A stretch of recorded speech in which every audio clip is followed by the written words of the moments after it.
เอาเงินเข้าก็ไปแบงก์ก็ไป พี่ ท หนึ่งเขาไม่รับ ำบอกจะลองแบงก์อ่ะ Only signature, right? Okay. Name or signature?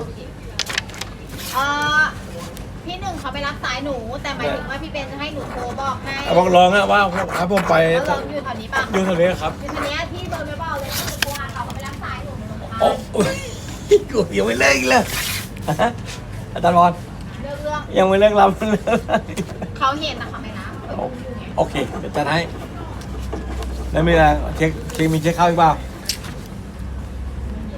ขออาจารย์พรนะ ฝากไปชมกัน เรียบร้อยผมไปได้เลยใช่ไหมไม่มีเช็คอะไรไม่ต้องเลยใช่ไหม มีพี่นกฝากนี่แหละแค่นั้น ไหนนะพี่นก นี่อยู่ในซองเนี่ย นี่ตรงไหน นั่นแหละในซองนั่นแหละ นี่ไปไหน เลย กิ กิ น นไทย นี่นะ Thank you. ไม่ต้องอะไรกลับมาใช่ไหม ดูแล้วฉีกควายเชิญเลยดูอันนี้ Adika, Adika.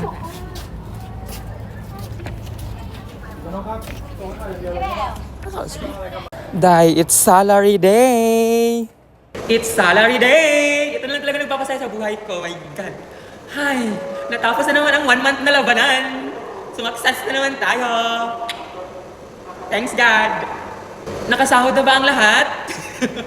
Sahodan tayo na. Payday na, payday. Last day na, last day. Last day na ng July, di ba?